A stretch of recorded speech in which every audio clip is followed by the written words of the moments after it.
Assalamu alaikum bachcho. Welcome to the second class of the second week of the subject of organizational behavior. If you people can recall, we were discussing job performance. That is one of the dependent variables in the integrated OB model given by Colquitt and his fellows. So आपको पता है हम लोग job performance का chapter जो chapter number 2 है आपकी book का उसको डिस्कस कर रहे थे। तो अब जॉब परफॉर्मेंस क्या है अगर आप रिकॉल करें, इसको हम लोगों ने डिफाइन किया था प्रीवियस क्लास में कि basically job performance is combination of quantitative and qualitative outcomes. ठीक है, तो we not merely focus on productivity और performance in the quantitative terms, rather जो बिहेवियर्स हैं, जो क्वालिटेटिव आस्पेक्ट है एक परफॉर्मेंस का, हम उस पर ज़्यादा फोकस कर रहे होते हैं क्योंकि हमारा सब्जेक्ट जो है वो ऑर्गेनाइजेशनल बिहेवियर का है, जिसमें हम ह्यूमन बिहेवियर्स को वैल्यू करते हैं और वो बिहेवियर्स कितने अहम है एक ऑर्गेनाइजेशन के लिए। इफ़ यू पीपल रिकॉल, अगर हम इसको चैप्टर नंबर 1 के साथ लिंक कर रही हैं और रिकॉल आप करें तो आपको आइडिया हो जाएगा कि हमने डिस्कस किया था कि 3 किस्म के रिसोर्सेज होते हैं ऑर्गेनाइजेशन के पास, फिजिकल है, फाइनेंशियल है और ह्यूमन रिसोर्सेज है। तो हमने डिस्कस किया था कि ह्यूमन रिसोर्सेज इनमें से सबसे ज़्यादा वैल्यूएबल हैं। आपके पास फाइनेंशियल और फिजिकल रिसोर्सेज ना भी हों, लेकिन अच्छे ह्यूमन बीइंग्स, अच्छे लोग मौजूद हैं जो टैलेंटेड हैं, उनके बिहेवियर्स पॉजिटिव हैं, तो दोनों रिसोर्सेज बाकी जनरेट हो सकते हैं। लेकिन अगर आपके पास बाकी दोनों रिसोर्सेज अबंडेंस में हैं लेकिन आपके लोग काम करने को तैयार नहीं हैं, तो आपके लिए वो रिसोर्सेज भी यूजलेस साबित होंगे। तो दैट इज़ वाई जो ह्यूमन रिसोर्स है और ख़ास तौर पे ह्यूमन रिसोर्स का जो बिहेवियर है, ठीक है, वो सबसे अहम कंसिडर होता है एक ऑर्गेनाइजेशन के लिए। अच्छा, फिर हमने परफॉर्मेंस को डिफाइन करते हुए कहा था कि it's the value of the set of employees behaviours. ठीक है, जो ऑर्गेनाइजेशन की गोल्स को अकम्प्लिश होने में हेल्प करते हैं, ये हमारी परफॉर्मेंस है।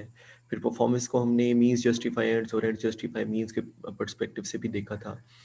Then we have gone through from the aspects, or you can see the dimensions of the performance। और हमने कहा था दो तरह की बेसिक परफॉर्मेंस है, टास्क परफॉर्मेंस है और एक्स्ट्रा रोल परफॉर्मेंस है, या उसे हम ऑर्गेनाइजेशनल सिटीजनशिप बिहेवियर भी कहते हैं। टास्क परफॉर्मेंस होती है डूइंग टास्क्स वेल। अब जो काम दिया गया है आपको, जो ड्यूटी है आपकी, अगर आप उसको अच्छे तरीके करते हैं, वो आपकी टास्क परफॉर्मेंस है। तो जो ड्यूटी से रिलेटेड परफॉर्मेंस है, जो भी आपकी असाइन ड्यूटी है, वो आपकी टास्क परफॉर्मेंस कहलाती है। यूजुअली बच्चों, ये एक ऑर्गेनाइजेशन के अंदर हर बंदे को पता होता है उसकी ड्यूटी क्या है। तो जो ड्यूटी है वो अक्सर लिखी जाती है जॉब डिस्क्रिप्शन के अंदर। ये अपने जहन में रखिएगा, जॉब डिस्क्रिप्शन के अंदर। Job description is part of job analysis. तो आपको बुक में जॉब एनालिसिस का वर्ड मिलेगा। तो जॉब एनालिसिस के अंदर दो चीज़ें होती हैं, जॉब डिस्क्रिप्शन और जॉब स्पेसिफिकेशन।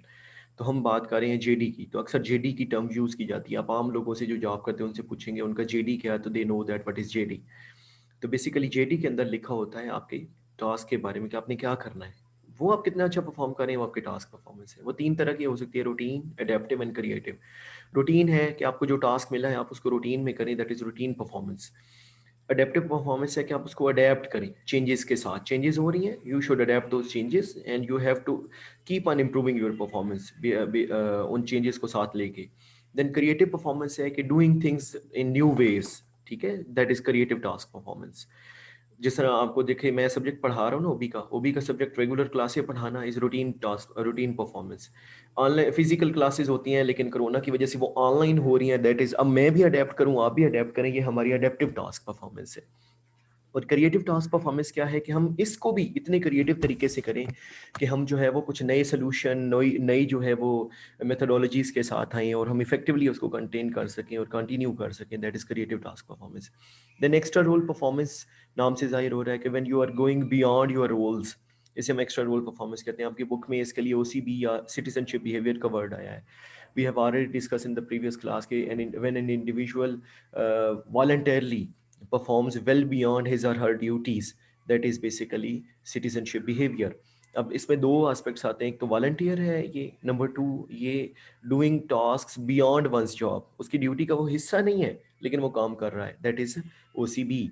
अब OCB could be of two perspectives, like individual OCB हो सकता है और ऑर्गेनाइजेशनल हो सकता है। यानी वही सिटीजनशिप बिहेवियर अगर किसी इंडिविजुअल की तरफ है वो सीबीआई कहलाएगा, अगर वही ऑर्गेनाइजेशन की तरफ फोकस्ड है we will call it OCBO. Got it. तो जिस तरह आप किसी कोलीग की हेल्प कर देते हैं, उसे काम नहीं हो रहा, ये ओसीबीआई है। एक एम्प्लाई आपका प्रॉब्लम में है, आप उसकी अपना काम छोड़ के उसको हेल्प करते हैं, दैट इज ओसीबीआई। ठीक है, आप एक एरिया से आते हो, वहाँ पे एक एम्प्लाई को आने जाने में बड़ी प्रॉब्लम है, आप उसको साथ बिठाते हो, ले आते हो, ये आपकी ड्यूटी नहीं है, आप अपनी विलिंगली, अपनी मर्जी से और बियॉन्ड द जॉब काम कर रहे हो, ये भी ओसीबीआई है। ठीक है। OCBO क्या होगा? आप ऑर्गेनाइजेशन के लिए कुछ करते हो, कोई बंदा आप ऑर्गेनाइजेशन को डिफेंड करते हो कहीं पे, आप ऑर्गेनाइजेशन की तारीफ करते हो कहीं पे, आप ऑर्गेनाइजेशन में सफाई का ख्याल रखते हो, आप ऑर्गेनाइजेशन के गोल्स को अपना गोल समझते हो। ठीक है। अब ये बेसिकली तो कमिटमेंट है अपने गोल को गोल समझना, लेकिन सम टाइम ऐसा होता है कुछ गोल होते हैं जो आपकी ड्यूटी का हिस्सा नहीं है, लेकिन आप फिर भी चाहते हो कि आप उसमें हेल्प करो, ये आपका OCBO होगा। ओके, तो इसी को डायग्रामेटिक फॉर्म में अगर हम देखें, ये हमने लास्ट टाइम डिस्कस किया भी था कि ऑर्गेनाइजेशनल लेवल पे आप वॉइस रेज करें, कुछ कंस्ट्रक्टिव हो सकती है वॉइस आपकी कि कुछ बेहतरी के लिए आवाज़ उठाएं, कुछ बुरा हो रहा है उसके लिए आप आवाज़ उठाएं, ये आवाज़ उठाना है। अब अगेन इसका फ़ायदा ऑर्गेनाइजेशन को होगा, लेकिन आप अपनी ड्यूटी से बियॉन्ड काम कर रहे हो। सिविक वर्चू है तो कि you become a good citizen, आप में एक अच्छाई है, एक अच्छे शहरी वाली, ठीक है, तो आप ऑर्गेनाइजेशन का ख्याल रखते हैं। बूटस्ट्रिज्म, अब लोगों के सामने प्रमोट करते हैं अपनी ऑर्गेनाइजेशन को, तारीफ करते हैं, डिफेंड करते हैं, हर बंदे को पॉजिटिव चीज़ें इसकी बताती हैं। ये भी OCBO है। OCBI है देन हेल्पिंग है, इंडिविजुअल की तरफ ये फोकस्ड है, तो लोगों को हेल्प करना, कर्टिसी, लोगों को कर्टिसी से पेश आना। देन स्पोर्ट्समैनशिप है, कोई आपके साथ बुरे हालात चल रहे हैं ऑर्गेनाइजेशन में, आप फिर भी एनर्जी में रहो, अपनी एनर्जी लूज ना करो, लोगों को पॉजिटिव इमेज दिखाओ, लोगों को होप दिलाओ, ये स्पोर्ट्समैनशिप वाली फीलिंग्स हैं आपकी। ठीक है, तो ये इंडिविजुअल्स की तरफ है। देन हमारी जो परफॉर्मेंस है, ये हमने गुड परफॉर्मर्स को डिफाइन किया था ऑलरेडी ना, ठीक है, टास्क परफॉर्मेंस और हमारी एक्स्ट्रा रोल परफॉर्मेंस के अंदर। ओके, तो अब जो हमारा नेक्स्ट है, एक एक पार्ट हमारा रहता है परफॉर्मेंस से ही रिलेटेड है। ठीक है, परफॉर्मेंस को जब हम डिस्कस करें तो उसको हम कहते हैं, ठीक है, इसको मैं यहाँ पे डिस्कस कर देता हूँ, उसे हम कहते हैं काउंटर प्रोडक्टिव। आपकी बुक में जो लिया गया है counter productive behaviour, counter productive behaviour. आप अगर नोटिस करें, आप इसके नाम पे गौर करें, तो एक तो प्रोडक्टिव बिहेवियर होता है ना, ठीक है, प्रोडक्टिव, प्रोड्यूस करना, ठीक है, किसी चीज में ज्यादा प्रोडक्टिविटी देना, दैट इज प्रोडक्टिव बिहेवियर।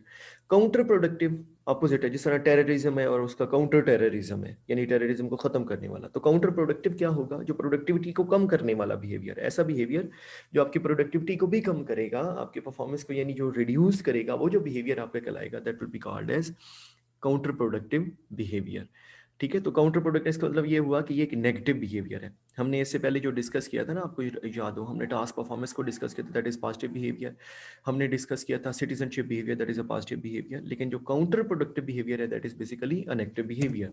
अब काउंटर प्रोडक्टिव बिहेवियर है क्या? इसको अगर हम बुकिश डेफिनेशन लें तो इसको आपकी बुक में डिफाइन किया गया है कुछ इस तरह से, you can see from here. Basically it's defined as, अब देखें तो,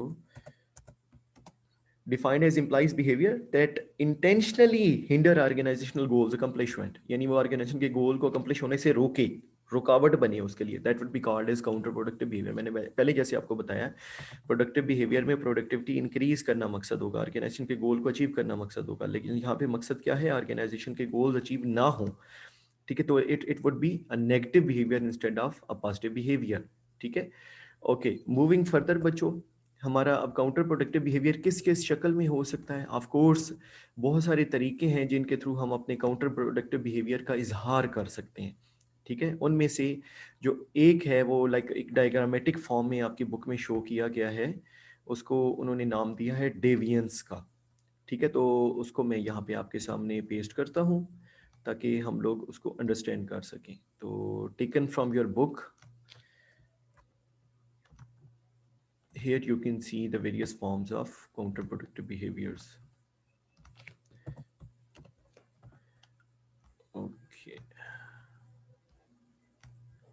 जी, जस्ट हैव अ लुक बच्चों, को यहाँ से आइडिया हो जाएगा कि काउंटर प्रोडक्टिव बिहेवियर्स क्या हैं। जी, आप लोग यहाँ से देख सकते हैं कि types of counter productive behaviour में है, ऑर्गेनाइजेशनल लेवल की है, प्रोडक्शन डेविएंस है। देन ब्लू में आपको नजर आ रहा है, आप जरा क्लॉकवाइज चलें तो क्लॉकवाइज फिर हम ब्लू से स्टार्ट करेंगे। प्रॉपर्टी डेविएंस है सबसे पहले, देन पर्सनल एग्रेशन है, पॉलिटिकल डेविएंस है और प्रोडक्शन डेविएंस है। तो these are the counter productive behaviours.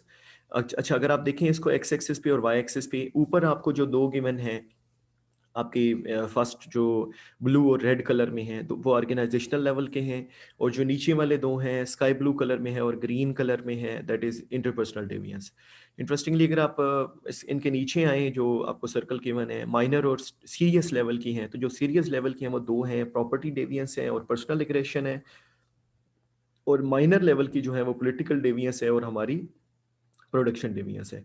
अच्छा, प्रॉपर्टी डेविएंस नाम से जाहिर हो रहा है, प्रॉपर्टी डेविएंस में क्या आएगा, ठीक है, इसमें हम यहाँ पे डिस्कस कर लेते हैं कि इसकी कौन कौन सी फॉर्म है। प्रॉपर्टी डेविएंस नंबर 1, नंबर 2 हमारे पास है personal aggression, political deviance, personal aggression, political deviance, and last one is production deviance. Yes. Okay, तो these are 4 forms of deviances. अच्छा, प्रॉपर्टी डेविएंस इसमें क्या है, सबसे पहले सेबोटाज है, ठीक है। सेबोटाज क्या होता है इसको हम डिस्कस करते हैं। ओके, इसको मैं ज़रा आपको बता देता हूँ कि सेबोटाज को आपकी बुक में कैसे डिफाइन किया गया है। सबसे पहले तो हम प्रॉपर्टी डेविएंस की डेफिनेशन देखते हैं ना, नाम से जैसे जाहिर हो रहा है कि ये होता क्या है। ये आपके सामने मैं इसकी डेफिनेशन जो है वो पेस्ट करने लगा हूँ जी। It's refers to behaviours that harm the organisation assets और पोजेशंस, ठीक है। ये जो प्रॉपर्टी है ना ऑर्गेनाइजेशन की, अगर आप उसको हार्म करना चाहें, उसकी इंटेंशंस हो आपकी, तो उसे हम कहेंगे प्रॉपर्टी डेविएंस। तो उनमें जो फर्स्ट वन इज, अगर हम इसको जाहिर करें तो that is sabotage. Sabotage represents the purposeful destruction of physical equipment, organisational products and processes, ठीक है, इसको हम कहेंगे सेबोटाज जी। You can see over there कि सेबोटाज क्या होता है आपका। अब वहां से देख सकते हैं कि सेबोटाज के अंदर क्या आता है। इसको मैं बोल्ड कर देता हूं जी। Sabotage represents the purposeful destruction of physical equipment, organisational processes और company product, that is sabotage. लेकिन sabotage is not the only variable basically जो हमारा प्रॉपर्टी डेविएंस हो। इसके अलावा थेफ्ट भी इनमें से एक आता है, ठीक है। जैसे थेफ्ट नाम से जाहिर हो रहा है, चोरी कर लेना, ठीक है। तो जो चोरी आप करते हैं ये भी basically it's a form of, you can सी के प्रॉपर्टी डेविएंस, ठीक है। अब थेफ्ट क्या है इसको हम यहाँ ले आते हैं जी। सॉरी, थेफ्ट जी, थेफ्ट इज डिफाइंड एज, आपके सामने इसकी मेंशन है, theft represents another form of property damage and can be just as expensive as sabotage, ठीक है। ये है क्या, नाम से जाहिर हो रहा है चोरी कर लेना, ठीक है ना, कि आप जब कोई चीज चोरी कर लेते हैं, ठीक है, तो that would be called as theft. मैं इसकी डेफिनेशन को रिमूव कर देता हूँ यहाँ से। ओके, तो ये अब आपके दो बेसिकली हैं प्रॉपर्टी डेविएंसेस। देन पर्सनल एग्रेशन है, नाम से जाहिर हो रहा है पर्सनल एग्रेशन क्या होगी, जब आप किसी इंडिविजुअल की तरफ, ठीक है, एग्रेसिव बिहेवियर शो करते हैं तो वो पर्सनल एग्रेशन कहलाएगी, ठीक है। तो सिंप्लीफाई इसको हम कर लेते हैं, इसको हम पर्सनल एग्रेशन में अगर आप देखें तो दो फॉर्म्स हैं, हरासमेंट है और एब्यूज है। हम इसको ले आते हैं यहाँ पे पर्सनल एग्रेशन में, we have two things, harassment and abuse, ठीक है। After that we have the political deviance, उसमें से हम देख लेते हैं गॉसिपिंग एंड इनसिविलिटी, ठीक है। गॉसिप आप समझते होंगे, गप लगाना, ठीक है, इनसिविलिटी। अच्छा, इंटरेस्टिंगली ये जो दोनों हैं गॉसिपिंग एंड इनसिविलिटी, ये दूसरे एम्प्लॉइज की तरफ है, ठीक है। एक तो होता है ना हमारा पूरा फोकस बेसिकली होता है ऑर्गेनाइजेशन की तरफ, इसमें जो फोकस है that is towards individuals rather than towards groups, ठीक है। तो मैं इसको रिमूव कर देता हूँ जी। गॉसिपिंग एंड इनसिविलिटी, गॉसिप होता है ना किसी के बारे में डिस्कशन करना। अब गॉसिप्स जो हैं वो पॉजिटिव भी हो सकते हैं और नेगेटिव गॉसिप्स भी हो सकते हैं। किसी का उसके एब्सेंस में गपशप लगाना, उसके बारे में उसको डिस्कस करना, उसके बारे में बातें करना, दैट इज कॉल्ड गॉसिपिंग। इनसिविलिटी इसके मुकाबले में ये होता है जब आप किसी के साथ इनसिविल बिहेवियर शो करते हैं, ठीक है। इनसिविल बिहेवियर शो करते हैं। इनसिविल बिहेवियर क्या होगा आपका, आप किसी के साथ बदतमीजी करते हैं, आप किसी के साथ जो है वो अच्छी तरह से ट्रीट नहीं करते उसको, ठीक है, आप किसी को जो है वो नेगेटिवली बिहेव करते हो, उसकी बात का जवाब नहीं देते हो, उसकी बात को जो है वो गलत तरीके से इंटरप्रेट करते हो, ठीक है, ऊंची आवाज में उससे बात करते हो, ये सारी की सारी इनसिविलिटी की फॉर्म्स हैं बच्चों, ठीक है। तो इसमें बेसिकली कम्युनिकेशन होती है कि you have rude communication, impolite communication, या डिस्करेज करते हैं किसी को, ठीक है, ये किसी के साथ मैनर्स के साथ डील नहीं करते, दैट इज कॉल्ड इनसिविलिटी, ठीक है। मैं अगर इसको पुट कर दूं तो हम इसको यूं कहेंगे, किसी को रूडली बिहेव करना। मैं यहाँ पे पुट कर देता हूँ इनसिविलिटी को,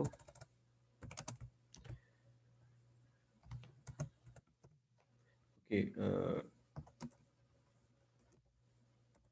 dealing rudely, impolitely, discourteously, discourteously towards others, ठीक है, दूसरों को जब आप ये डील करते हैं। जो गॉसिप्स हैं इसके मुकाबले में, जिस तरह मैंने पहले आपको बताया है, गॉसिप्स जो हैं वो कवर होते हैं कि कन्वर्सेशन दूसरे लोगों के बारे में ना, जब आप दूसरों के बारे में कन्वर्सेशन करते हैं, किसी को डिस्कस करते हैं, वो गॉसिपिंग कहलाती है। सॉरी, तो इसको हम यूं कह लेते हैं, that is casual conversation about other people in which the facts are not confirmed as true, ठीक है, जिसके बारे में अभी पता ना हो, गपशप होती है ना, ठीक है, गप लगा रहे होते हैं, तो गप लगाना is basically an active trade. तो कम हमें पता नहीं होता कि वो वाकई बात बंदे में एग्जिस्ट करती है या नहीं करती, ठीक है, ये हमारा बेसिकली पॉलिटिकल डेवियंस की एक फॉर्म है। ओके, तो सॉरी, हम हेरासमेंट को आई बिलीव से छोड़ गए हैं, तो मैं उस पर वापस आता हूँ कि हम हेरासमेंट को हमने छोड़ा, तो वो क्या है। आप जानते हैं आजकल जिस तरह बिल पास हो चुके हैं हेरासमेंट के, वुमेन हेरासमेंट के बिल आपने सुने होंगे, पास हुए हैं, ठीक है। इसी तरह वर्क प्लेस के ऊपर सिर्फ हेरासमेंट वुमेन की तरफ नहीं होती, मेल की तरफ भी हो सकती है, आपको हेरास किया जाए। और हेरास सिर्फ सेक्सुअल हेरासमेंट नहीं होती, हेरासमेंट से मुराद एनी हेरासमेंट हो सकती है। आपको घूरना नेगेटिवली, आपको बुरे तरीके से देखना, आपको बुरे तरीके से बिहेव करना, ठीक है, ये सारे के सारी हरासमेंट की फॉर्म्स हैं। ऊंची आवाज में आपसे बात करना, ये भी हरासमेंट हो सकती है, ठीक है। तो इसके अंदर बहुत सारी चीजें आती हैं। अब वो जो जितनी चीजें हैं वो of course it's a broad phenomena, आप उसको अगर लें तो एक कंप्लीट लिस्ट है। उनमें से जो मेजर है वो मैं यहाँ पे पुट करने लगा हूँ कि वो कौन कौन सी आती हैं, लाइक हियर यू कैन सी। तो हरासमेंट में क्या कवर होता है, टेकन फ्रॉम योर बुक, ताकि आप जो है वो बुक को साथ रीड भी करें और वहाँ से देख भी सकें। आप देख सकते हैं कि harassment falls under this heading and occurs when employees are subject to unwanted physical contact, ठीक है, और verbal remarks from a colleague, ठीक है। तो ये फिजिकल कॉन्टेक्ट है या वर्बल रिमार्क्स हैं आपके लिए, तो वो हमारे क्या कहलाएंगे, हरासमेंट कहलाएगी, ठीक है। Then second one is abuse. Abuse आप आम जबान में भी जानते हैं, अब्यूज का मतलब गाली देना भी होता है, ठीक है। और अब्यूज जो है it could be in any form even. तो अब्यूज जो है, अब वो उसको भी मैं यहाँ पेश करता हूँ कि अब्यूज क्या है एंड इनसिविलिटी से ये डिफरेंट कैसे है, दैट इज इंपॉर्टेंट कि हमें समझना है कि अब्यूज जो है वो इनसिविलिटी से मुख्तलिफ कैसे है।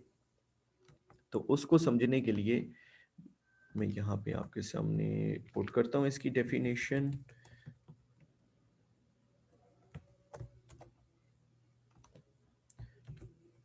जी, you can see from here, abuse it occurs when an employee is assaulted or endangered in such a way that physical and psychological injuries may occur, ठीक है। आपको जो है वो किसी तरह से हेरासमेंट के आउटकम अब्यूज हो सकती है, आप हेरासमेंट हो आपको तो आप अब्यूज फील कर सकते हैं। जब आप फील करते हैं कि आप पे हमला हो रहा है, वो साइकोलॉजिकल अटैक भी हो सकता है, वो फिजिकल अटैक भी हो सकता है, ये अब्यूज है। अब देखिए ये जरा ज्यादा उससे बड़ी लेवल की, हरासमेंट में तो सिर्फ घूरा जाता है आपको, अगर वही आप पे हमला कर दिया जाए, ठीक है, तो वो आपके अब्यूज कहलाएगी कि आपको अब्यूज किया गया है, ठीक है। तो हरासमेंट रिलेटिवली लो लेवल है, लेकिन जो हमारे अब्यूज है वो उससे भी जरा ज्यादा डेंजरस लेवल पे बात चली जाती है, ठीक है। तो ये हमारी फॉर्म्स हैं, ये काउंटर प्रोडक्टिव बिहेवियर्स हैं सारे के सारे। ऐसा भी होता है कि एम्प्लॉइज जो हैं इस बिहेवियर में इन्वॉल्व हो, ठीक है, इनमें से किसी बिहेवियर में भी वो इन्वॉल्व हो सकते हैं। पॉलिटिकल डेविएंस हमने डिस्कस कर लिया, गॉसिप्स हैं, आपके बारे में कुछ ऐसी बातें की जाएं जिनका कोई प्रूफ ना हो लेकिन आपके बारे में वो डिस्कस किया जा रहा है, दैट इज गॉसिपिंग। आपकी प्रमोशन हुई है, लोग आपके बारे में बातें करें, भाई ये तो जो है ना इसके तो तल्लक है, ठीक है, बॉस के साथ, ये बॉस का रिश्तेदार है, इस वजह से प्रमोट हो गया है। ये जो है ये बॉस का जो है ना स्टूडेंट है, इसलिए ये प्रमोट हो गया है। ये बॉस के साथ पहले भी काम करता रहा, इसलिए बॉस की मंजूर नज़र है। ठीक है, ये बॉस के जो है ना बड़ा ज़्यादा क्लोज है जी, इसका फ्रेंडली रिलेशन है, इनके तो फैमिली टर्म्स हैं आपस में। इस वजह से अब ये जो आपके बारे में हो रहा है माइट भी इनमें से कुछ भी ना हो, ये गॉसिपिंग है। ठीक है, आपके बारे में बेसिकली गपशप लगाई जा रही है without any proof, without any evidence. अच्छा, गॉसिप पॉजिटिव भी होती है, नेगेटिव भी होती है, लेकिन ये ऑफ कोर्स एक नेगेटिव गॉसिप की बात हो रही है। इनसिविलिटी है, आपको रूडली, इम्पोलाइटली एंड डिसकरियटली डिसकर्टियसली आपको जब बिहेव किया जाता है, ये बेसिकली आपकी इनसिविलिटी कहलाएगी। अच्छा, और इसके अंदर क्या है, लैक ऑफ गुड मैनर्स भी है, ऑफ कोर्स ये भी इसका पार्ट है। देन प्रोडक्शन डेवियंस है बच्चों हमारे पास। प्रोडक्शन डेवियंस में हमारे पास दो चीज़ें हैं, वेस्टिंग रिसोर्सेज है और सब्सटेंस एब्यूज़ है। मैं यहाँ पे wasting resources and substance abuse। Okay, wasting resources नाम से जाहिर हो रहा है। अब खुद सोचें, इसमें जो रिसोर्सेज हैं उनको वेस्ट जो है वो इंटेंशनली किया जाएगा, अनइंटेंशनली नहीं होगा वो। ठीक है, तो that would be called as wasting resources. Like आपको मटेरियल दिया है प्रोडक्ट बनाने के लिए, आप प्रोडक्ट बनाने की बजाय वो मटेरियल ज़ाया कर दो। ठीक है, ये आपने जानबूझ के किया ना, आप गिरा दो उस मटेरियल को, उस मटेरियल को तोड़ दो। अब ये जो काम आप कर रहे हैं बेसिकली, इससे जो है वो वेस्ट हो रहा है रिसोर्सेज का। ठीक है, आपको मटेरियल आपने 100 यूनिट्स लगाने थे एक प्रोडक्ट बनाने के लिए, लेकिन आपने 100 यूनिट्स के बजाय 150 या 120 लगा दी हैं। तो ये भी क्या है, बेसिकली आप रिसोर्सेज को वेस्ट कर रहे हो। ठीक है, आपने 10 यूनिट बनाने थे एक मटेरियल से, आपने 5 बनाए हैं, ये भी आप बेसिकली क्या कर रहे हो, वेस्ट कर रहे हो। तो वेस्टिंग रिसोर्सेज क्या है, ये इंटेंशनल होता है। When employees use too much material or too much time to do too little work, this is most common form of productive deviance। ठीक है, तो ये प्रोडक्टिव डेवियंस हमारा कहलाएगा। और प्रोडक्टिव डेवियंस की कौन सी फॉर्म कहलाएगी, वेस्टिंग रिसोर्सेज की। ठीक है, ओके।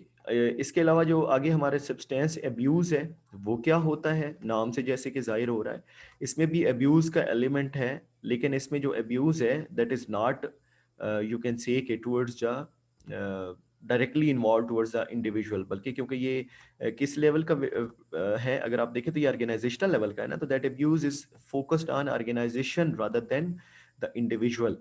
ठीक है, तो इसको हम इसलिए कहते हैं सब्सटेंस एब्यूज का टर्म इसके लिए यूज करते हैं। अब सब्सटेंस एब्यूज क्या है, ठीक है, इसको सिंपली हम कह सकते हैं कि अगर वो ड्रग्स इस्तेमाल करें, अल्कोहल इस्तेमाल करें वर्क प्लेस के ऊपर, ठीक है, या काम पे ना आए, सपोज वो आते नहीं हैं, ये कम आते हैं, ठीक है, थोड़ी देर के लिए आते हैं चले जाना। अब ये वाले जो बिहेवियर्स हैं ना, ठीक है, ये जो कहलाएंगे हमारे सब्सटेंस एब्यूज, क्योंकि यहाँ पे abuse, you are not abusing someone basically individual, rather you are abusing to the culture of the organisation and abusing to the whole organisation. आप कहते हैं जो मेरा करना है कर लें। ठीक है, ये वाली जो फीलिंग्स है ना आपकी, ये substance abuse to the organisation है। ओके, तो आप अगर just have a look at this point, substance abuse क्या implies abuse drugs or alcohol while on the job or shortly before coming to work। आने से पहले आप जो है वो पी के आ जाते हैं। ठीक है, then the efficiency of their production will be compromised because their work will be done more slowly and less accurately। अब ये सब्सटेंस अब्यूज है, बेसिकली आपने रूल को तोड़ा है ऑर्गेनाइजेशन के, ड्रिंकिंग इज नॉट अलाउड। ठीक है, अब ये जो चीज़ है ये आपकी डेवियंस में चली जाती है।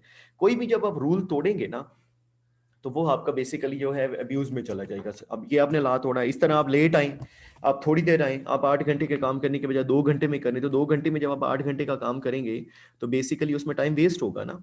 ठीक है, आप वो प्रोडक्टिविटी नहीं दे सकेंगे। अगर आपने उतने यूनिट बना भी लिए हैं तो वो वेस्टेज ऑफ रिसोर्सेज के ज्यादा चांस है। ठीक है, तो अब ये जो है ये भी हमारी बेसिकली काउंटर प्रोडक्टिव बिहेवियर की फॉर्म्स हैं। तो इसे हम काउंटर प्रोडक्टिव परफॉर्मेंस या काउंटर प्रोडक्टिव बिहेवियर जो है वो कह सकते हैं। ठीक है गाइस, तो इसको भी मैं रीनेम कर देता हूँ,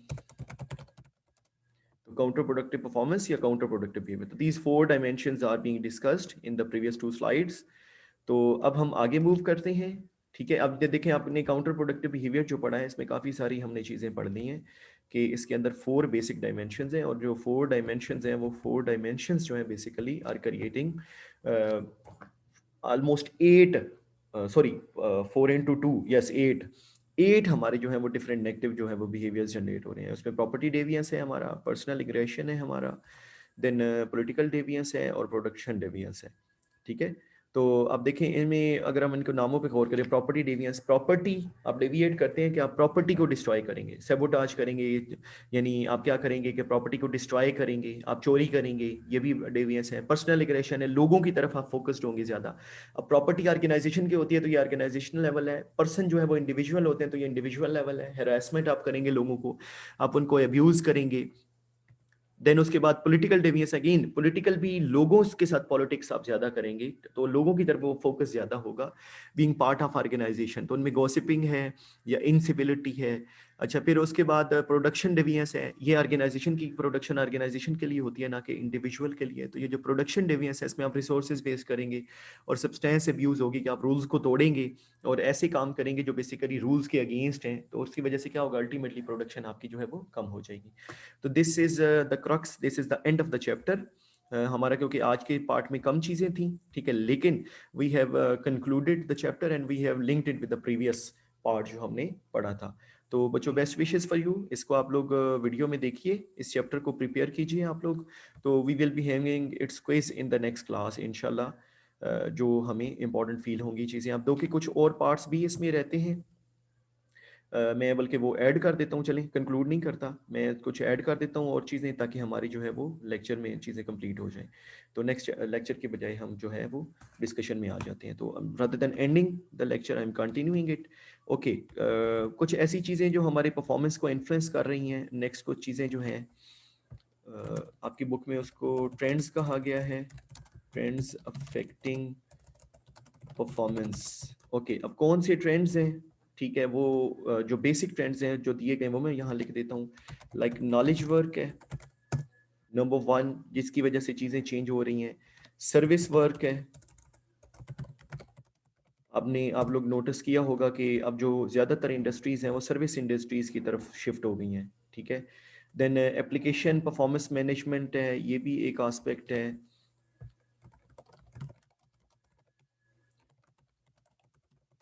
अब परफॉर्मेंस मैनेजमेंट की जाती है, ये क्या होती है इसको हम डिस्कस करेंगे, ठीक है। इसके अंदर मैनेजमेंट बाय ऑब्जेक्टिव है, इसे MBO के नाम से आप लोग हो सकता है मैनेजमेंट के कोर्स में पढ़ चुके हों। देन उसके बाद बिहेवियरल एंकर्ड रेटिंग स्केल है, 360 डिग्री फीडबैक है,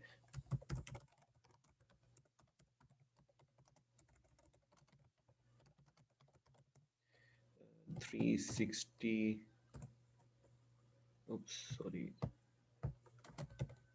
डिग्री फीडबैक। ओके, इसको मैं डिग्री में कन्वर्ट कर लूँ। Okay, it's degree now. Okay, 360 degree feedback है, बिहेवियरल एंकर्ड रेटिंग है, उसके बाद फोर्स्ड रैंकिंग है, और उसके बाद हमारे पास जो है वो सोशल नेटवर्किंग सिस्टम है। ओके गाइस, हम जरा वापस आते हैं जो हमने डिस्कस किया है। ओके, ट्रेंड्स अफेक्टिंग परफॉर्मेंस है, उसमें नॉलेज वर्क है। अब नॉलेज वर्क क्या होता है इसकी हम जरा डिस्कशन करते हैं। आपको जिस तरह नाम से जाहिर हो रहा है नॉलेज वर्क, कि बेसिकली हम नॉलेज की बात कर रहे हैं, ठीक है ना। नॉलेज वर्कर्स का कॉन्सेप्ट हम ले रहे हैं। बेसिकली जो नॉलेज वर्कर्स का कॉन्सेप्ट है बच्चों, ये कॉइन किया गया था पीटर ड्रकर की तरफ से। और पीटर ड्रकर के मुताबिक नॉलेज वर्कर्स वो हैं जो the work of those is based on knowledge, जिसमें नॉलेज क्रिएट हो रहा है, नॉलेज इवॉल्व हो रहा है, नॉलेज चेंज हो रहा है। अब देखें आज अब वर्क प्लेस के ऊपर वाकई नॉलेज क्रिएट हो रहा है, चेंज हो रहा है। हर 5 साल के बाद नया सॉफ्टवेयर आ जाता है, हर 3 साल के बाद नई टेक्निक्स आ जाती हैं, पुराने सॉफ्टवेयर खत्म हो जाते हैं, नए सॉफ्टवेयर जनरेट हो जाते हैं। तो बेसिकली जो एप्लीकेशन ऑफ नॉलेज है एट वर्क जो है दैट इज इंक्रीजिंग, ठीक है, वो इंक्रीज हो रहा है। तो इंक्रीज होने के साथ डोंट यू थिंक सो कि आपको अपने नॉलेज को अपडेट करना पड़ता है, आपको नई नई चीज़ें सीखनी पड़ती हैं। अगर आप चाहते हैं कि आप जो है वो बेहतरीन परफॉर्म करें, तो आपको नए नए सॉफ्टवेयर, नई नई टेक्निक, नए नए मेथड, नए नए वे ऑफ डूइंग थिंग्स जो है वो सीखने पड़ते हैं। अब जिस तरह देखें कोरोना आया है, कोरोना की वजह से बहुत सारे लोग जो आईटी नहीं जानते थे उनको आईटी सीखनी पड़ी है। हो सकता है कुछ ऐसे टीचर्स हो जिन्होंने कभी ऑनलाइन ना पढ़ाया हो, लेकिन वो ऑनलाइन पढ़ा रहे हैं, वीडियोस भी बना रहे हैं, लेक्चर्स भी बन रहे हैं, यूट्यूब चैनल्स की इमर्जेंस हो रही है, बहुत सारी चीज़ें हुई हैं। अब ये क्या है, नॉलेज वर्क है कि you are going to create new knowledge, create new ways of creating knowledge, you are going to disseminate knowledge in new ways. तो अब ये जो चेंज आई है ना वर्क प्लेस के ऊपर, इसकी वजह से जो है वो आपकी जो परफॉर्मेंस के डायमेंशंस हैं दोज आर चेंज्ड। अब जैसे देखें, अब आप किसको अच्छा टीचर कहेंगे? क्लासरूम इन्वायरमेंट के अंदर आप टीचर को और तरह से जज करेंगे। ऑनलाइन मोड के अंदर आप टीचर उसको अच्छा कहेंगे जो ऑनलाइन मोड में अच्छा पढ़ा रहा है। ठीक है, तो actually you are focusing on some other aspects of the performance. तो परफॉर्मेंस की जो डायमीटर्स हैं, जो कंटेंट्स हैं, दोज हैव चेंज्ड। अब जो टास्क परफॉर्मेंस है वो अच्छा पढ़ाने में है कि आप ऑनलाइन अच्छा पढ़ाएं और बच्चों को आप अवेलेबल हो। ठीक है, अब जिस तरह कुछ बच्चों का इंटरनेट नहीं चल रहा, तो I believe so a good teacher would be that जो अब बच्चों को प्रोवाइड करेगा वीडियोस, ठीक है, जो उनको, ताकि वो बच्चे जो हैं वो इजीली सीख सकें। लेकिन हमें यह भी पता है कि कुछ बच्चे जानबूझ के भी ऑनलाइन नहीं होते। मैंने ऐसे भी देखा है, क्लास में बच्चे सोए हुए होते हैं, कंबल लेते हैं ऊपर लेके सो जाते हैं। ठीक है, अब हमें उनको भी डील करना है। मैं ये नहीं कहूँगा that is of course that is a bad thing in the class, के क्लास हो रही है and you are sleeping over there, camera भी ऑन है और नजर आ रहे हैं आप, लेकिन उसके बावजूद the teacher has to handle two students as well. ठीक है, तो उनका लॉस उतना नहीं होना चाहिए। चलिए हम उनको थोड़ा बहुत तो इंजॉयमेंट में पेनलाइज कर सकते हैं कि चलिए let them involve in the class, involve करने के लिए, लेकिन हमें इतनी बड़ी सजा उनको नहीं देनी कि they should loss the knowledge, the source of the knowledge. तो we should create knowledge for them, we should provide knowledge to them. तो दैट इज वाई बच्चों, नॉलेज वर्क जो है दैट इज कंटिन्यूअसली इवॉल्विंग। जो काम है वो बदल रहा है, नॉलेज के सोर्सेज बदल रहे हैं, तो you have to keep yourself updated. ये जो है ये नॉलेज वर्क का कॉन्सेप्ट है। तो नॉलेज वर्कर्स जब से आ रहे हैं, परफॉर्मेंस की रिक्वायरमेंट्स बदल रही हैं। पहले जैसे देखे ना, पहले आपको जो है, अब एक आर्मी ऑफिसर ही है, तो आर्मी ऑफिसर ने पहले क्या होता था, सिर्फ प्लानिंग अच्छी करनी है, अच्छी जंग लड़ दो, बहादुरी सामने दिखा लो। अगर तुम अच्छी बहादुरी दिखा लेते हो, ठीक है, सीना तान के खड़े हो जाते हो दुश्मन के सामने, और दुश्मन, आप 10 दुश्मनों को हरा लेते हो, ठीक है, तो फिर कहेंगे जी आप बड़े हीरो है, आप बड़े वॉरियर हो। क्या अब ऐसा है? अब तो भाई दूर से मिसाइल आना है, और मिसाइल को आप, आपकी बहादुरी धरी की धरी रह जानी है। अब क्या क्या आप अच्छे ऑफिसर होंगे कि अब आप दुश्मन को जाने, दुश्मन की टेक्निक्स को जाने, अब आप अपने आप को इस तरह डिप्लॉय करें, अपनी पोजीशन इस तरह बनाएं, सिचुएशन ऐसी बनाएं कि आप उनके अटैक से बच भी सकें, और उनको अटैक से पहले आप उनको जो है वो नुकसान भी पहुंचा सके। तो अब तो जंग भी और तरीके से हो रही है, नॉलेज बेस्ड वॉर्स है। इसी तरह टीचर है तो नॉलेज बेस्ड है, डॉक्टर्स हैं तो नॉलेज बेस्ड है। अब डॉक्टर अगर अपडेटेड ना हो तो वो क्या इलाज करेगा आपका? ठीक है, डॉक्टर को नई बीमारियों का ना पता हो तो वो कैसे इलाज कर सकेगा एक पेशेंट का? ठीक है, तो इसलिए इट इज नॉट पॉसिबल कि without knowledge you can develop yourself, you can grows yourself, या आपकी परफॉर्मेंस हम कहीं अच्छे हैं। तो आप, डॉक्टर अच्छा वो है जिसके पास अपडेटेड नॉलेज है, फौजी अच्छा वो है जिसके पास अपडेटेड टेक्निक्स हैं, टीचर अच्छा वो है जो लेटेस्ट टेक्निक्स को और सब्जेक्ट को, रिसर्च को जानता है। ठीक है, तो एक मुलाजिम भी है ना जो काम कर रहा है शॉप के ऊपर, उसको भी जब तक लेटेस्ट प्रोडक्ट का नहीं पता होगा वो कैसे सेल कर सकेगा? उसको लेटेस्ट प्रोडक्ट का पता होना चाहिए, तब वो कस्टमर को कन्विंस कर सकता है और उसको जो है वो सेल कर सकता है।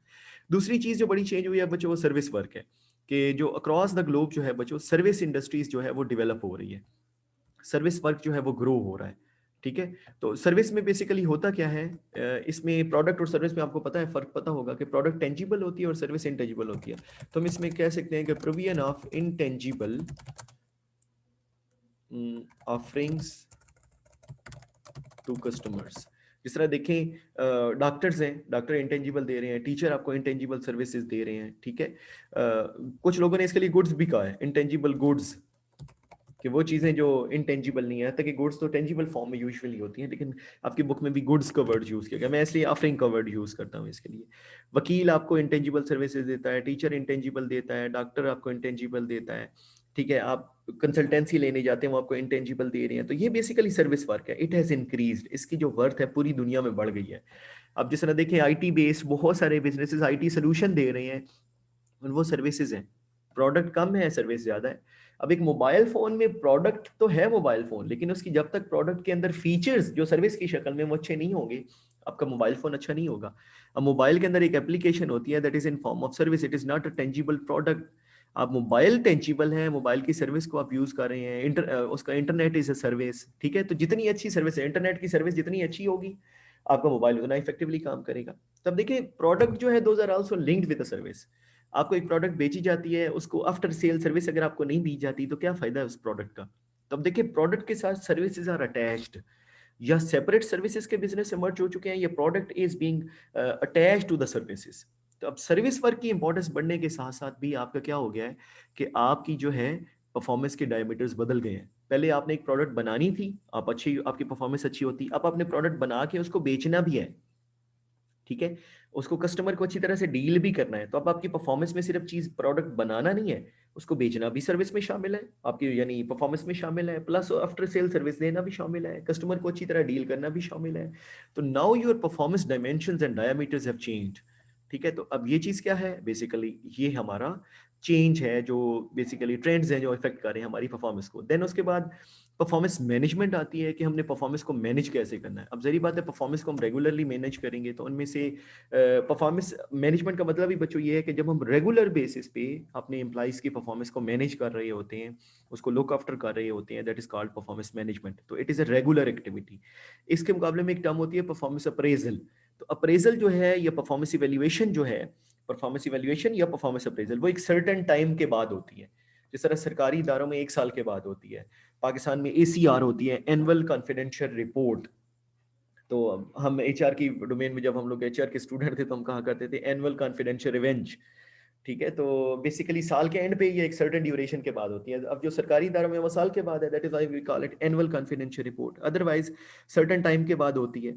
तो परफॉर्मेंस मैनेजमेंट है, रेगुलर एक्टिविटी है, रेगुलर बेसिस पे फीडबैक ली जाएगी और रेगुलर बेसिस पे उसको इवैल्यूएट किया जाएगा, that will be called as performance management. Okay, अब परफॉर्मेंस मैनेजमेंट के हमारे पास कुछ टूल्स हैं। मैनेजमेंट बाय ऑब्जेक्टिव है, अगेन ये पीटर ड्रकर का कॉन्सेप्ट है, जिस तरह नॉलेज वर्कर उसका था। तो मैनेजमेंट बाय ऑब्जेक्टिव के अंदर क्या होता है कि इसके अंदर objectives are set on shared basis. ठीक है, कि इसके अंदर जो है नॉर्मली नॉर्मल ऑर्गेनाइजेशन में आपको पता है बच्चों के टॉप लेवल मैनेजमेंट जो है वो डिसाइड करती है कि हमारे ऑब्जेक्टिव्स क्या होंगे। लेकिन यहाँ पे क्या होगा, those will be shared. Top level management objective बनाएगी, टॉप लेवल मैनेजमेंट ऑब्जेक्टिव बना के वो ऑब्जेक्टिव्स जो हैं वो शेयर किए जाएंगे नीचे वाले डिपार्टमेंट को, वो फिर अपने ऑब्जेक्टिव सेट करेंगे, उससे नीचे वालों को शेयर किए जाएंगे, वो अपने ऑब्जेक्टिव सेट करेंगे। ठीक है, और फिर एम्प्लॉइज और मैनेजर्स जो हैं वो सेटलमेंट करते हैं कि ऑब्जेक्टिव कब अचीव होना है, वो मेथड्स उसके क्या होंगे और वो कैसे अचीव होने हैं। तो यानी उसमें एग्रीमेंट और इन्वॉल्वमेंट शामिल होती है एम्प्लॉइज की। तो that is why we call it management by objective, कि हम ऑब्जेक्टिव्स बता के, ऑब्जेक्टिव्स पूछ के लोगों को मैनेज करते हैं। ठीक है, तो अब जो लोगों ने ऑब्जेक्टिव अपने लिए सेट किए हैं और लोगों को पता है मेरा ऑब्जेक्टिव क्या है, उसी के अगेंस्ट पर उनको इवेल्युएट किया जाता है। ठीक है, तो हम ये समझेंगे कि अगर एक एम्प्लॉई अच्छा परफॉर्म कर रहा है तो एम्प्लॉई भी अच्छा, एम्प्लॉई की परफॉर्मेंस भी अच्छी है तो मैनेजर भी अच्छा है जो उनसे काम ले रहा है। ठीक है, तो इसलिए जो है वो टारगेट जो एम्प्लॉई ने खुद सेट किए हैं उसकी बेस पे उसकी इवैल्यूएशन होगी, दैट इज MBO। अच्छा, बिहेवियरल एंकर्ड रेटिंग स्केल है, बार्स हमारे पास है। ठीक है, इसमें इसमें बेसिकली हम क्या करते हैं, जो बिहेवियर्स है ना उसको हम एंकर्स के तौर पे यूज करते हैं बेसिकली। ठीक है, तो हम इसमें basically job related behaviours are evaluated. ठीक है, और उनको उनकी रेटिंग की जाती है, उनको रेट किया जाता है कि जॉब से रिलेटेड जो बिहेवियर्स, जिस तरह टीचर है, टीचर के जॉब से रिलेटेड कुछ बिहेवियर्स हैं, टाइम पे आना, क्लास को रेगुलरली पढ़ाना, क्लास को समझाना, क्वेश्चंस के आंसर्स करना, ठीक है, क्लास को अच्छी तरह डील करना, आपकी रिस्पेक्ट का ख्याल रखना, ये सारे टीचर्स के बिहेवियर्स में शामिल हैं। तो अगर टीचर के ये बिहेवियर हैं तो आप उस पर टिक करेंगे, आप उसको रेट करेंगे। सपोज आप कहेंगे 100% करेक्ट, 80% करेक्ट, 60% करेक्ट। ठीक है, या 1 से 5 का स्केल हो सकता है। ठीक है, अब ये जो है आप बिहेवियर्स के ऊपर रिस्पॉन्ड कर रहे हो, टीचर्स की वैल्यूएशन सपोज आपसे करवाई जाती है, तो that will be behaviours rating. Then 360 degree feedback है कि here feedback is taken from all those who are in connection with you. ठीक है, आपसे जितने लोग, जिस तरह आप फ्रंट डेस्क का ऑफिसर हो एक बैंक में, तो आप जो है कस्टमर को आपने डील करना है, तो कस्टमर आपको आके मिलता है, मैनेजर आपको बुलाता है, एम्प्लॉइज आपको बुलाते हैं, गार्ड्स आपको बुलाते हैं। ठीक है, बाहर का कोई बंदा कॉल आती है आपने रिसीव करनी है, तो अब ये सारे वो लोग हैं जिनसे आपका इंटरेक्शन हो रहा है। अगर हम इन सबसे फीडबैक लें तो ये सारी आपकी 360 डिग्री फीडबैक होगी, यानी चारों तरफ से, आपके चारों तरफ से जिन जिन लोगों का आपके साथ असर है या इंटरेक्शन है, उनसे अगर हम फीडबैक लें तो ये 360 डिग्री फीडबैक होगी। जिस तरह आप देखें ना, कस्टमर ने आना है, कस्टमर से पूछा जाएगा, आपने बॉस को जवाब देना, बॉस से पूछा जाएगा, कोई आपका सबऑर्डिनेट होगा, आपने उसको गाइड करना है, उससे पूछा जाएगा, कोई इमीडिएट आपका पीयर होगा आपके साथ काम करने वाला, उससे पूछा जाएगा, गार्ड से पूछा जाएगा, फ़ोन करने वालों से पूछा जाएगा, तो जो भी लोग आपसे कनेक्टेड हैं, अगर उन सब से फीडबैक ली जाए तो that is called 360 degree feedback. अच्छा, फोर्स्ड रैंकिंग स्केल है हमारा, नाम से ज़ाहिर हो रहा है, इसमें जो है सर्टेन गिवन क्राइटेरिया जो है वो आपको बताया जाता है और उसी के ऊपर आपने किसी के बारे में बताना होता है। तो ये फोर्स्ड है इसलिए कि आपको जो है वो ऑप्शन नहीं होता, you are given certain options, उन ऑप्शंस को ही आपने यूज़ करना है और उन ऑप्शंस के अगेंस्ट ही आपने रिप्लाई करना है। ठीक है, तो that is called forced choice आपका मेथड। तो इसके अंदर बहुत सारे हैं, लाइक आप इसके अंदर रैंक या यैंक का मेथड यूज़ कर सकते हैं। डेड मैन्स कर्व है, आपकी बुक में ये मेंशन है, आप वहाँ से देखिएगा, इसको हम यूज़ कर सकते हैं। लेकिन अल्टीमेटली इसके अंदर आपको एक सर्टेन गिवन क्राइटेरिया होता है, आपने उसी के ऊपर जो है बेसिकली रिस्पॉन्ड करना होता है। और येट अनदर चेंज जो हमारी वर्क प्लेस के ऊपर आ रही है या जो हमारी लिंक्ड है इसके साथ, वो है हमारी सोशल नेटवर्किंग सिस्टम्स हैं। हम सोशल नेटवर्किंग के थ्रू भी आपके बारे में फीडबैक ले सकते हैं। ठीक है, अब जिस तरह सोशल नेटवर्किंग इंटरेस्टिंगली, तो ये फीडबैक का ज़रिया है, दूसरा ये परफॉर्मेंस का मेजर भी है। तो जिस तरह आप देखें आजकल क्या हो रहा है, फेसबुक पे मार्केटिंग हो रही है, व्हाट्सएप को यूज़ किया जा रहा है कम्युनिकेशन शेयर करने के लिए। तो आप कितने effectively in social networking systems को यूज़ कर रहे हैं, तो ये भी आपका परफॉर्मेंस का मेजर भी हो सकता है ओवरऑल। ठीक है, और परफॉर्मेंस मैनेजमेंट का टूल भी हो सकता है। तो बेसिकली इनकी प्रेजेंस जो है वो परफॉर्मेंस को बढ़ा भी सकती है, घटा भी सकती है। जिस तरह जो लोग इनको इफेक्टिवली यूज़ करेंगे उनकी परफॉर्मेंस बढ़ेगी, लेकिन जो लोग फेसबुक पे या व्हाट्सएप पे या ट्विटर पे या इंस्टाग्राम पे अपना टाइम वेस्ट करेंगे तो उनकी प्रोडक्टिविटी कम हो जाएगी। ठीक है, तो बहुत सारे लोग ऐसे भी हैं जो वंडरिंग करते रहते हैं इसके ऊपर, तो उसे हम कहते हैं साइबर लॉफिंग। ठीक है, साइबर लाफिंग होता है ना, लोफर।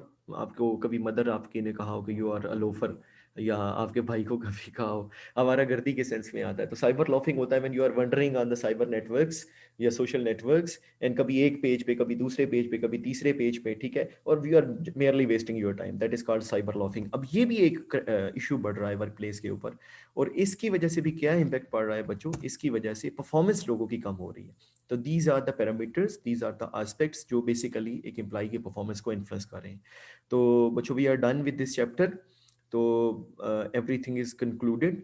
तो मैं यहाँ पे एंड करता हूँ इसको। तो बेस्ट विशेस फॉर यू बच्चों, स्टे ब्लेस्ड। तो see ya in next class, but be prepared for quiz as the second chapter is completed. So coming week में हम इंशाल्लाह इसका क्विज लेंगे। तो stay blessed, may Allah keep you safe and sound. जज़ाकल्लाह खैर, अल्लाह हाफिज़।